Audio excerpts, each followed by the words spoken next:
Hello, and welcome to Tiny Desk Knitting with Emma. It is Monday.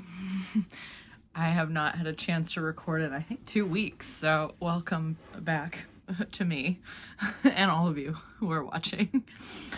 And it's been a pretty busy time.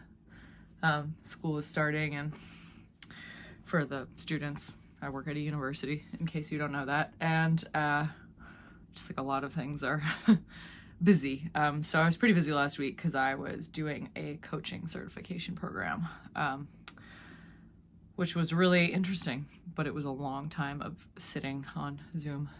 But now I'm a certified running coach, so that's pretty cool.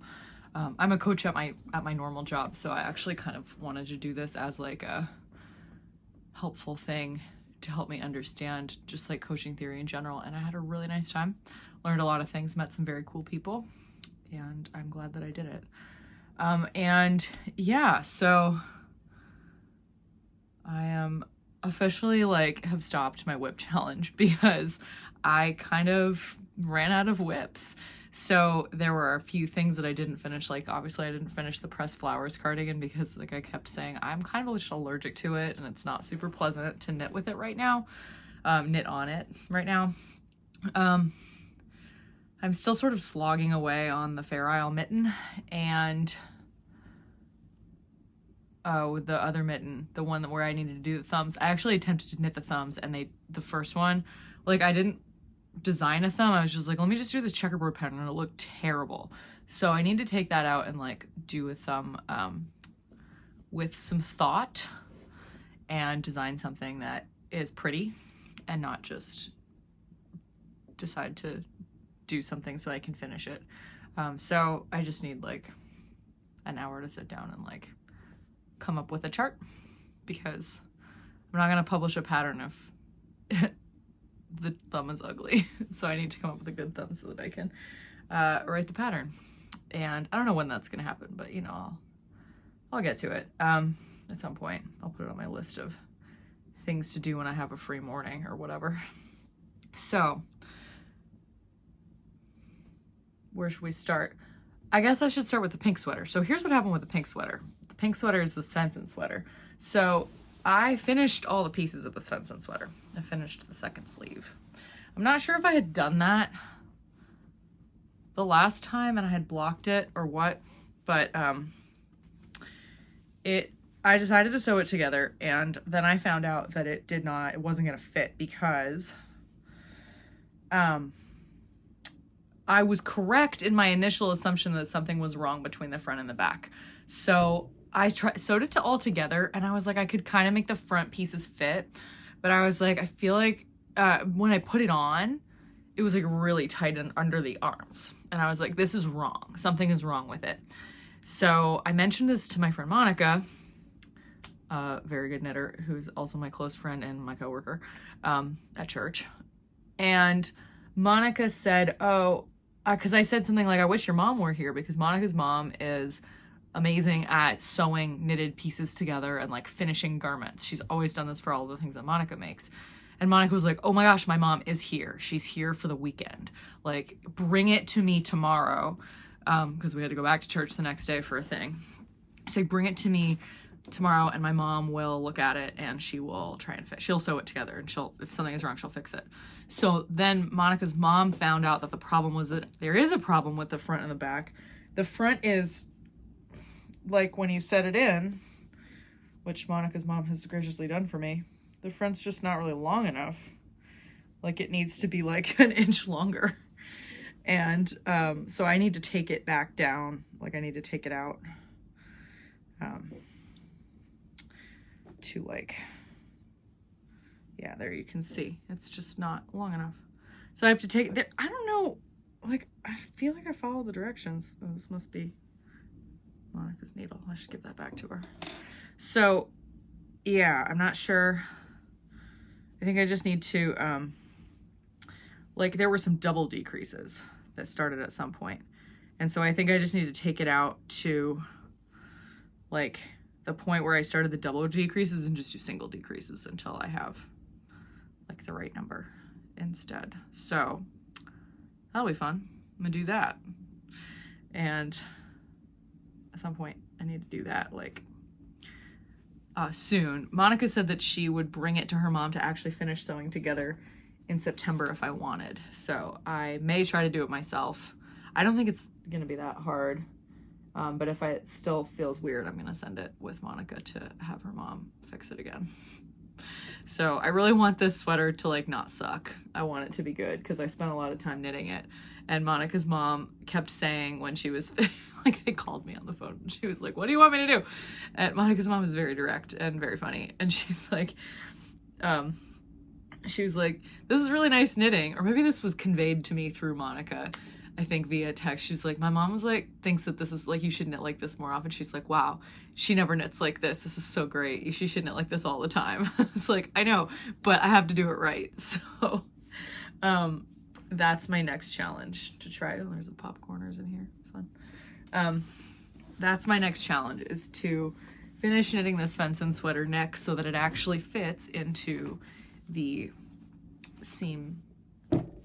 Like it needs to fit into the, against the sleeve, I guess, against the sleeve raglan. At this point, I'm just like, why? This is more trouble than it's worth. I'm sure that you get like a more fitted look, but I don't even really like fitted clothing that much. So I think it's more trouble than it's worth. And I should have just knitted it in 4 pieces and then done the yoke as a straight up raglan, with regular raglan decreases, but whatever. So, that probably just would have fit better and it would have been less trouble, but here I am. And I feel like I should solve this problem because it will make me a better knitter. So I probably should do it even though I don't want to.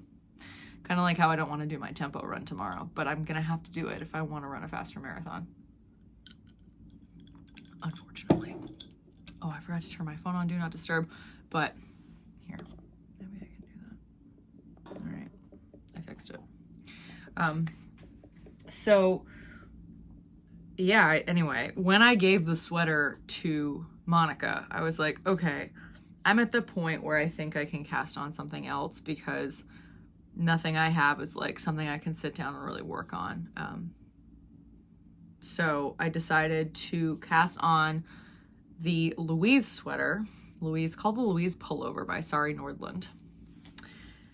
And this bag, I love this sweater. I saw it, I don't know, I think I've been talking about this for a little while. I just came across a couple of Sari Nordland's patterns, I think when I was home visiting my parents, and I was like, those are so nice. I want to knit a bunch of her patterns. So,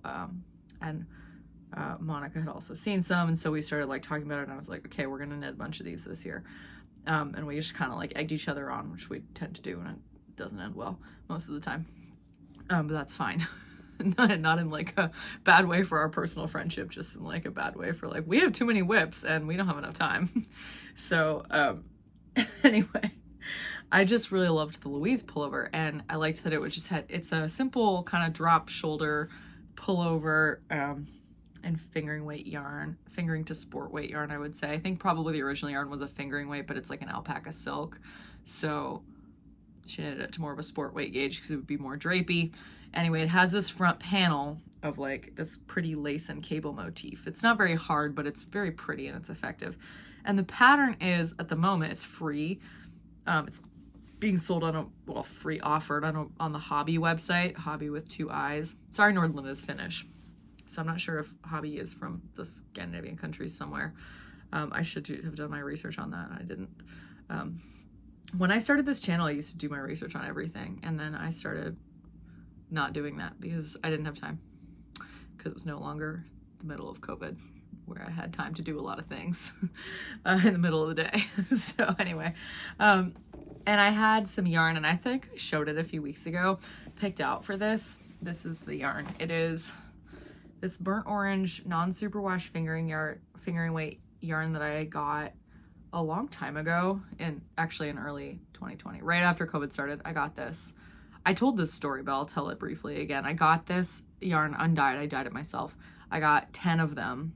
It was like a 10 pack, and I dyed half for me and half for Monica, and we were gonna do a cal of this sweater called Berenice, which is a Brooklyn tweed pattern.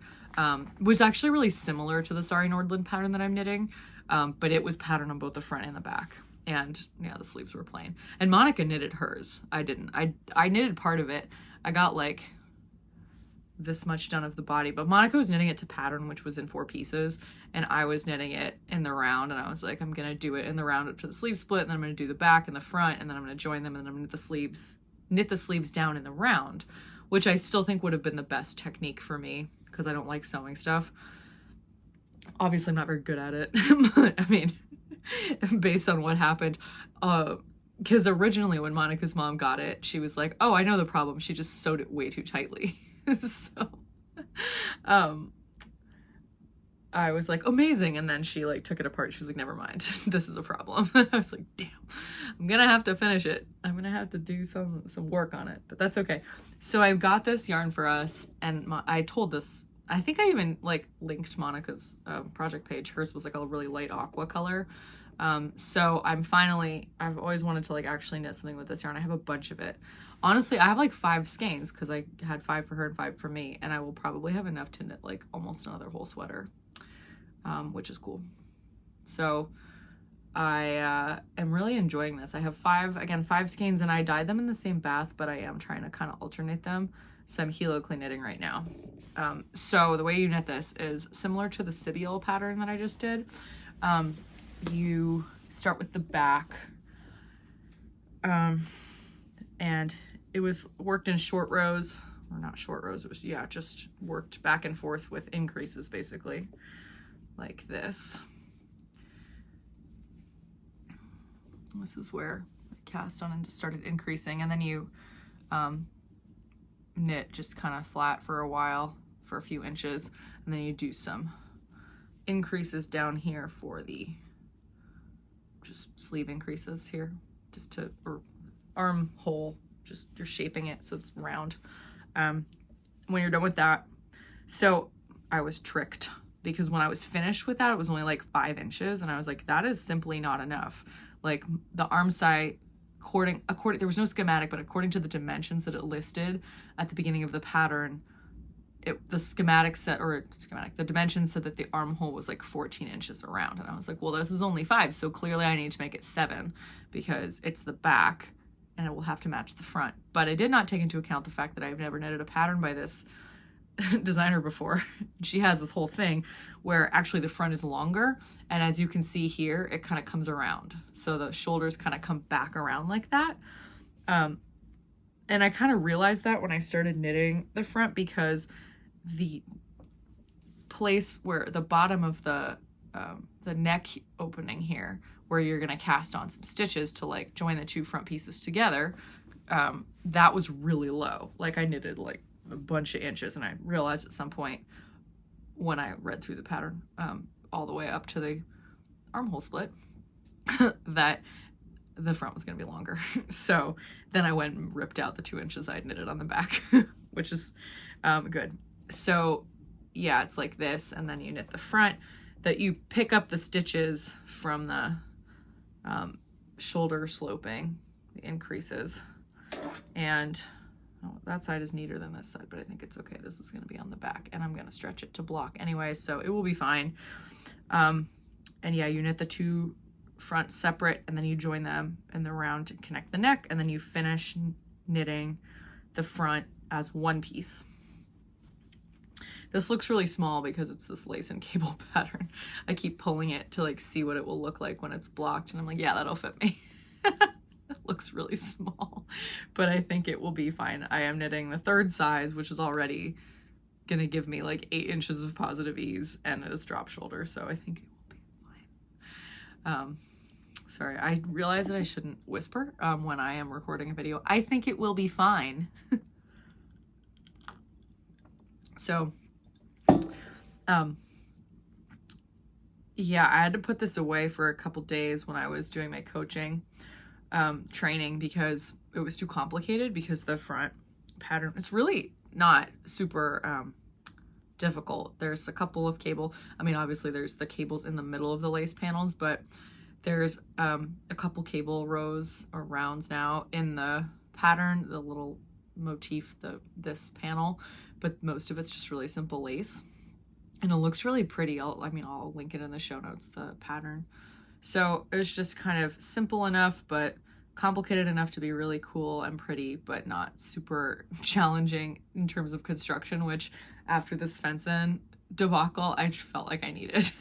So I'm really excited about this. And I have just been really enjoying going through Ravelry and looking at all of Sari Nordland's patterns and thinking about all the ones I want to knit. There's one that I saw that was, I can't remember what it was called. It's like Ebba or something. I'll link it in the show notes in the description box if you're wondering where those are. But I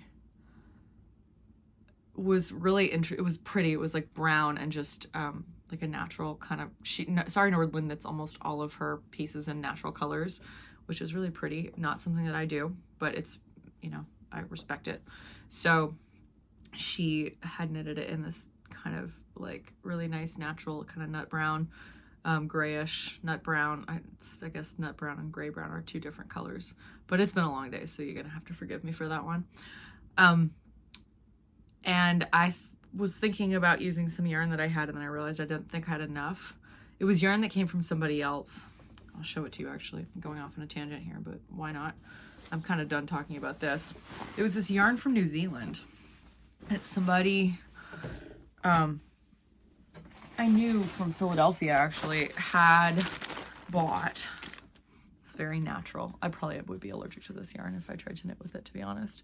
It's just like this natural DK weight yarn from New Zealand, and this woman I knew in Philly, she had bought it there, and she was trying to knit a sweater for her husband, but it was not going well, and then it got attacked by moths. So it had all these holes, and she was like, can you salvage this yarn and like, can you knit my husband a new sweater from it? Like, I will pay you money to do that. And I was like, okay, sure. So I took it home. I had it with me, and I guess this was like the summer of 2020, and I made a Radari sweater, and I used some scraps that I had to do the yoke. I did like the yoke was like in like a lighter beige and then like a darker kind of cranberry color. It was pretty. And I knitted the Radari sweater, and there was a bunch of yarn. Like, there was a whole humongous skein left over, and this woman was like, I said, do you want this yarn back? And she said, no, I don't. Please keep it. So if you want, like, as, you know, you did this thing for us. And I think she also paid me. I didn't want her to pay me for this because she was my friend, but she did, which was really nice of her. So I had all this yarn and just like all these little balls, basically, from taking it apart from the moth situation that it had been in. And then there was this one big skein left. So the other day I was just kind of like, I'm gonna like wind this up, and it turned out that that was pretty damaged too, so I had to get rid of some of it, but it was mainly just came off in like balls like this size, and there were like 5 or 6 of them. Some of them were smaller, you know. So I have a good deal of yarn here, and then I tried to use my yarn counter with it after I had balled it up, but then the yarn counter like doesn't have batteries, and I couldn't figure out where to place it. I need a smaller winder if I'm going to use the yarn counter. I got it to count yardage for hand spun, and I just like never use it. It is a really cool tool, but my Swift and my winder's really big. I have a 10-ounce winder from Stanwood, and it's just like it's up. It raises the yarn so high off the like the leading yarn so high off the table that like if the yarn counter is here, it like has to go down from the Swift and then back up to the winder, and it's just like a total mess. So I don't really use the counter, which is too bad. I need to get a smaller winder if I want to use it. But I should just weigh it probably to see an approximate yardage. But there's definitely not enough to make this big cabled sweater, or not cabled sweater. It's like a lace. It has an all over lace panel, simple, kind of like the Louise pullover, but it's just one simpler panel. There's no cables on it. So I was just like, well, I really like that. I kind of want to make it. It has a mock turtleneck, but you could also do it with a folded down collar. And I thought, wow, that would be nice. And then I remembered that I have this hand spun from Shrek, which is up here. And I'm not done making the yarn. And I have these 3 massive skeins with more to come. And I will definitely have enough of this. And it's a DK weight. And it's my own hand spun from a fleece I processed. Like, how cool is that? And this is just like a really beautiful sweater. And I just think that would be really cool to have. Like, hey, I processed this fleece, and then I made this sweater. So I'm not sure if I am going to keep it natural or if I really kind of want to dye it like a dark teal or navy, because I think that that would be really pretty on the brown, but I have to finish spinning it anyway. I feel like there's some clean fleece, but I don't know where the clean stuff is. I know where the dirty stuff is still. I still need to wash. Anyway, so I need to locate that and keep working on it. It's a slow process, but I have been just like having a good time doing it. So I gotta get my act together and finish processing that fleece so that I have all the yarn I need in case I want to dye the skeins. I might even consider dyeing the finished sweater, but I think it would be better to dye the skeins in case, like in the bath, the sweater didn't dye evenly. I wouldn't want that. I wouldn't want it to be like weird pooling. So whereas with yarn, you can just alternate skeins throughout and it's just a little bit easier. So that'd be fun. I also finished spinning this skein of yarn, which I think was a Spinner's Hill braid piece of fiber from Rhinebeck, which is pretty. It was very autumnal to me. I didn't know how it would turn out, but it was really fun to spin. So I'm enjoying just looking at how fun it is. And then I started spinning some of my other fleece that I named Fiona, which I dyed green. Although some of it is white and it's still on this wheel here, and I need to comb some more. Here's the bag of locks is here. This is the one where I had to get the cat brush because the tips are so crispy. And then the other day, I just started like pulling up off the crow's tips. And I was like, oh, they'll just break off with my hands because they're so crispy. So at least this fleece wasn't very expensive. I will say that, you know, see like that's what you don't want. And I just was able to break that off with my hands, which was good. Although I probably shouldn't do that because it will make my fingers really sore. But I learned something about like, you know, feel the fleece before you decide to buy it, because if the tips are really matted, then it will not be a pleasure to process. I should stop doing this on camera because it's just gonna take up all of my attention. So the other thing that I did that I cast on was another sweater.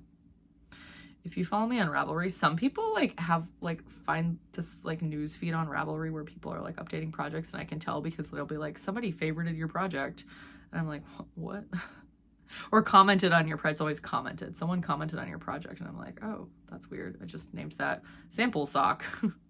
And someone will like comment and be like, this is so pretty. And I'm like, oh, wow, people are using this like a social network, which I just don't. So that's just my, like, I don't have like a app on Ravelry where I can like see a news feed. I think it does exist, but I think it would take up all my time. So I do not go there. It would be a dark place for me. A place I would, okay, I'm stopping. Spend a lot of time. So I have jury duty later this week on Friday. And the thing about jury duty is that I think you can bring your knitting. You can, because the last time I had it, unless they've changed the rules, this was a couple years, 3 years ago. I don't think I've had jury duty for 3 years. They definitely allow wooden knitting needles, but like you have to put all your stuff through a metal detector at the courthouse. So the last time I went, oh no, it was 2 years ago. Yeah, it was. I guess I've been called to jury duty more than once. I really didn't think that that was the case. Huh. Anyway, I thought I was called more than once, but that might not be. Maybe I went twice. No, I don't know. It doesn't matter. It doesn't matter. So, I remember that like I think I asked the lady, because they let you go for lunch at like noon. And I asked the lady who was the security guard, can I bring knitting needles in? And she said, if they're wooden, you can bring them in. So I went home because I lived really close to, I still live really close to the courthouse. During that, like they gave us like a whole hour. So it was like, great, it was only going to take me 15 minutes to walk home. So I went home, ate some lunch, and grabbed my wooden knitting needles project. And I brought it with me. And then I only got to knit for a little while because they ended up letting us go like super early. So it didn't actually matter. like I only had like 15 minutes to knit on it, and then they were like, everybody go home, we don't need you anymore. It was a Friday, so I'm hoping the same thing happens this week because jury duty's on Friday. But I guess we'll see. So I decided I needed to have a project with wood needles, and I also wanted something to do during my coaching training, but I didn't want to knit that orange sweater because, like I said, it was just like too complicated, and I was like, I don't think I'll be able to focus on whatever they're saying if I am knitting this. I need something more simple. So for me, keep in mind that I am crazy, but I've also knitted a lot of yoke sweaters. I was like, I'm gonna cast on a yoke. What I could have done was cast on like a bottom-up yoke sweater and just done the knitting, which is not what I did. Because I didn't really have any yarn that was appropriate for bottom-up sweater knitting with wooden needles. Like I don't like to use Briggs & Little yarn with wooden needles because the yarn just kind of, the needles get all torn up by the yarn because it's so scratchy. And I also knit really fast and that doesn't help. So also, Woolly Thistle Sweater Cal had started that day. So I was like, oh. And I got an email from them that was like, oh, like, tell us some information about the sweater that you're knitting. And I was like, oh my gosh, I have not even thought about that. And it wasn't like, you need to cast on a sweater. It was just like, if you're joining us. And I was like, let me see if I can kill several birds with one stone and have something simple to cast on for this training thing that I have to do all day. And also with wooden needles. And so I can bring to jury duty. And then also qualifies for the Woolly Thistle Sweater Cal. And I found the answer. I had some Plotulopi tucked away, 2 plates of purple Plotulopi, and then I had a bunch of natural colors. So I was like, great. And I cast on an Alita sweater. So if you've never seen this, I've knitted this before. The Alita sweater is a Jennifer Steingass yoke sweater, and it has a garter neckline, which I sort of regret doing, to be honest. Because it's really rolling and I think it's just going to be really wide. But that's, I mean, I could fix that if I needed to. I think I'm knitting this for myself, but I'm not sure yet. So I spent my coaching training knitting an entire yoke. And the craziest thing is that it only took me 24 hours to knit it. I mean, I didn't knit for 24 hours, but I had like, I did this for the first afternoon of the training. So that was quite a lot of knitting. And then like the second morning, because because I finished the yoke during the second, like late in the second morning, and I was not, the math of the yoke separation was not computing and I couldn't get it to work, but I was trying to like focus on this thing. So I was like, I can't do this right now. I ended up fixing it later. And I split the sleeves and I started knitting the body. But then I was like, okay, stop, because you're done with coaching training and you need to save this for jury duty. Because I might be there for a bunch of hours on Friday. I was like, well, I gotta have something. I gotta line up like a ton of podcasts on my phone. And I'm gonna vanilla knit on this sweater. I think I need to maybe switch to smaller needles. Because I think it might just be like massive. So the last time I knitted this, I had 3 plates and it only took me 1.5 plates of the main color. Like she says, you need 3 plates for this sweater, but again, I'm knitting this the second time and I'm like this far into it. Like I'm about 1/3 done with the sweater, and that actually feels like it's perfect in terms of a fit. Knitting the second size, and I still have like more than half a plate left. I think this is more than half a plate. So I'm definitely not going to run out in my 2 plates. And yeah, I don't think I'm going to use 2 plates. So I don't know if other people like have knitted this and used all 3 plates. I went through Ravelry to see, and a bunch of people also used 2. They said they used 2 and they knitted like size 3 or 4. And I was like, okay, that tracks from what the last time I did it, I was knitting for somebody else. I knitted the smallest size, but I think it was more like the size of the size number 2 because my gauge was a little bit big. So it was a loose gauge, but it's Plotulopi, so it's really open anyway. It's very like lightweight. Yeah, I've always wanted to have my own Plotulopi sweater. I have 1 Let Lopi. I've knitted so many Lopi sweaters and I've given all of them away, and most people don't want to wear them because Lopi is such a strange yarn. You might know what I mean. Like it feels soft, but also like scratchy because it's knitted with both the thog and the fell. I think that's how you pronounce them. The like inner and outer coats of Icelandic sheep, they get spun together in Lopi. So the inner coat's really soft and the outer coat is like really wiry, and it's basically waterproof. So it's shiny. And so that's really, it makes a really interesting yarn. But some people really don't like to wear it because they find it prickly. And I've knitted so many beautiful Lopi sweaters, and I've given so many of them away to people who I'm sure never wear them, or maybe they wear them over a turtleneck, over a turtleneck, which is great. I'm glad they wear them. But some of us love Lopi. It's like one of my favorite yarns to knit with, honestly. It like flies off the needles for me, especially when I'm knitting vanilla and with like Let Lopi. It's just like magic to me. So makes me sad that I've given all these sweaters away. And yeah, because I think, well, the person I made this one for, I'm sure she wears it. She's my friend Lucy. She is an amazing textile artist. She's mostly sews, but she also knits very well. She lives in Chicago, and I'm sure she wears this all the time because it's cold, and she understands fiber and fabric and stuff. So I'm really glad that I gave it to her. I don't think she watches this, but I did, like, yeah, I think I've knitted a lot of beautiful Lopi sweaters for people who are probably like, well, what is this? This is the scratchiest thing I've ever put on. So, but that's okay. They're still warm. So my first yoke sweater was with Lopi. Actually, I gave it to my friend Molly. She probably does wear it. She lives in Vermont. She would know to wear it over something. And you know, but when she's bundled up for like skiing or something. So anyway, this was really fun. I'm glad that I did this. And I think I have the right number of projects that aren't overwhelming right now. I'm also still working on my Catherine Moreland socks. They have really not had a lot of attention. My sock mojo went, which I knew it would at some point, but that's okay. I'm not really rushed. I'm going to try and release my feathers pattern next week, and then just kind of get some socks rolling like once a month to make sure that I'm ready for my pattern releases.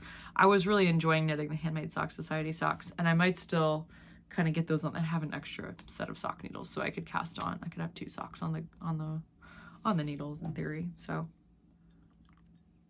I could kind of back burner the Handmade Sock Society socks. They'll always be there for me to knit. But the new ones are so pretty. I think I'm gonna knit them in a kind of this like dusky pink color. That's not too dark, so you'll still be able to see the cables, which are really pretty. So I'm excited to knit those at some point, but I don't know when. So yeah, I just remembered that the colors for the Lopi sweater I think are eggplant and light ivory, if you are interested in that. So yeah, I hope you're also getting into fall knitting, and if you're knitting something for the Louise Thistle sweater cal, let me know what it is. I did go through all the whips I finished on the Shopcast that's going to come out this week. So if you want to see, I don't know if I've already shown all my finished whips here, but I showed them all in the Shopcast, and I am really proud of how many I finished. It was like a really helpful process for me, but I do feel like really happy to have cast a few things on that are bringing me a lot of joy right now. So I'm really loving the dark red sweater in particular, just for my like evenings where I'm hanging out. Get like half an hour of knitting done before bed. I'm watching Ted Lasso for like the 15th time because it brings me joy. So yeah, not much going on here. Otherwise, I just like run all the time, obviously. Been getting all this knitting done, which feels productive to me, and that's happy. Students are coming back this week, so work is a little bit crazy, and I have to start going back to DC on Thursdays for choir stuff starting next week. So that is always fun. Lots of driving.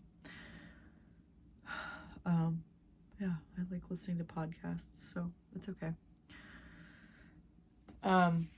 Yeah, so I'm gonna enjoy knitting on those 2 sweaters for the next few weeks, and hopefully finishing those Catherine Moreland socks because they're so autumnal, and releasing the feathers socks hopefully next week. I'll come on and talk about it September 1st is Labor Day. I actually don't have a lot going on this weekend, so that definitely, I'm pretty sure the pattern is ready to go, to be honest. All the pictures are done. I took all the pictures. Oh, I don't think I've put the pictures into the pattern, but I have at least 2 sizes of the pattern ready to go, so I guess I just need to do the third one, which I thought was done, but maybe it's not. And I will do it on Sunday, or Monday, which is Labor Day, which is the 1st, if I don't get to it on Saturday.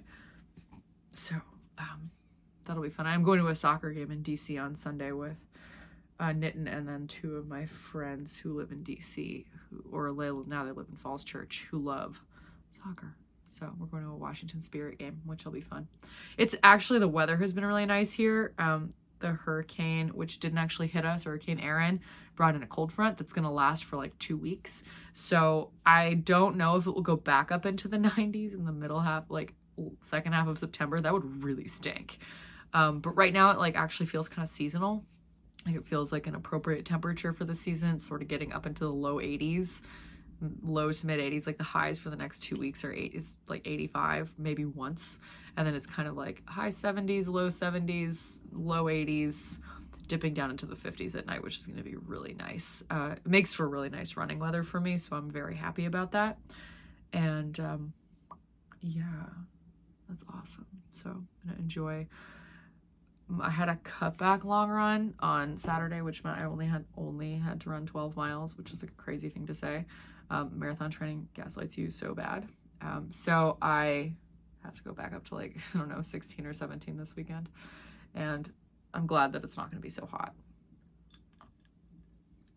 So yeah, I am going to go to my run club tonight, but I have stopped running on Monday nights because it makes me too tired to like run 2 times in a day right now because my mileage is too high. So I am like going and like just going for like there's at my club, which is really nice. They have a 3-mile option and a 1-mile option. So most people just do the 5, it's 3 miles or it's about 5K. Sometimes it's 3.5 miles. And most people do that and they run, but there are some people that either run 1 mile or they want to walk 1 mile. And so I often just go and walk 1 mile. And then I get to see everybody and take a nice walk in this beautiful weather and, you know, make sure that I catch up with people, but without having to like tire myself out at a run, because I already did that this morning. And doing it twice in a day is really hard, I found. So I have a big session tomorrow, big tempo run session, which again, I don't really want to do because I am a wuss that hates running fast. So, well, running fast for a long time without a break. That's what I don't like. So, yeah, that's tomorrow morning. So I gotta get home and get rested for that and not run tonight. But I did make sesame noodles. So I really wanted to make like cold sesame noodles for the past couple weeks. So I got like a box of fettuccine. So I was be ready to do it. But one of the things that I really wanted to use in making it was like a chili garlic paste, which the company that makes Sriracha makes this thing called, it's like a chili garlic paste that we have had in the past and we used all of it. And I like the grocery store, the regular grocery store doesn't seem to have it. I'm not sure if I bought it at H Mart or something the last time I got it. I probably did. But I just keep being really mad that it's not at the grocery store and that like, you know, international foods aisle in the Asian section. So today I went to an Asian grocery store on the way to school, which I'd never been to before, just on the way to work. And it turned out to be very small. And it was one of those stores that also sold clothing. It was just kind of like in this little town, but they did have a chili paste. It wasn't the chili garlic paste that I normally get, but it was a chili paste and it had a rooster on it. So I was like, it looks like the same brand or a similar brand. So I bought that. But I really wanted to use that when I made sesame noodles. And I usually have sesame noodles at like Whole Foods or the Co-op where I grew up in Vermont. City Market has really good ones. They're really simple. Like it's some kind of chili paste and like salt and scallions and sesame seeds. I think those are the only ingredients. I need to ask my mom to go to City Market and take a picture of the label on the sesame noodles. My mom can't eat sesame noodles because she's allergic to sesame seeds, but she could take a picture of the ingredients so that I could recreate it. And it probably has rice vinegar in it. So I, of course, overcomplicated it. And I made this like dressing for my sesame noodles with like chili crisp, rice vinegar, soy sauce, miso paste, because I can't have Like, I can have fish sauce, but I have a seafood allergy so I don't like buy fish sauce or use it. If it's in stuff, it usually is fine, but I try to avoid it. So I put miso paste in things when it says to use fish or oyster sauce, and that actually works pretty well. I put in the chili paste. Like I said, I put in chili crisp, which is delicious. Yeah, a bunch of rice vinegar, and scallions. What else did I put in it? That was probably it. And then like some pasta water to thin it out. So I probably put way too, and sesame seeds, probably put way too much ingredients in the sauce, but it actually tasted so good. And I put it in the fridge, so I'm going to eat some before I go. But, I like was eating it out of the bowl. Like, it was still hot. And I was like, I couldn't stop eating it. It was so good. So I'm excited to go have some of that and then go to my run club. And then come home and go to bed because, yeah, I've been trying, and my life is a lot better if I get up really early, like way before I have to run it. Like if I get up at like 5:30 and I go for a run at 7, my life is better because I get to have my coffee and let the caffeine kick in all the way to its full potential, which takes an hour. If you didn't know that, caffeine reaches its max potential after an hour, like an hour after you consume it. So it does hit you right away, but it's not as good until we've reached an hour. So this morning, last night I went to bed at 9 and I woke up at 5:30, which was nice because I didn't feel like I had to like get right out of bed, get dressed and go run because it was still like 65 degrees. So I wasn't worried. So I got up, I made my coffee, made an English muffin. I read a book with like no devices near me for like 40 minutes, 45 minutes. It was amazing. It's like, I need to do this every day, but I can't do it on Tuesdays because Tuesdays I have to go to the track. And I have to like get up and go pretty much. Which just kind of sucks, but I'll get to do it again on Wednesday and maybe Thursday. So I'm looking forward to that, but I do really have to go to bed at 9 tonight if I want to get up and be ready to go to the track at like 5:30 tomorrow, which is going to be very early, but I have to get it done because this is the first week of school, so I'm actually really concerned about going into the office this week. I really want to make sure that the kids can come ask questions if they have them. So the rest of my, I have 3 other colleagues in my office and 2 of them have to do orientation tomorrow. So they're going to work from home because our orientations are virtual. And then one of them is still on vacation. So I'm going to hold down the fort in the office, which I don't usually do on Tuesdays. I'm usually off or home on Tuesdays. So, which is why I do my workouts on Tuesdays. But sorry, this is not about knitting. So I should probably sign off because I gotta go eat before run club, walking club for me tonight. So yeah, I hope everyone's been well and is enjoying cooler weather wherever you live.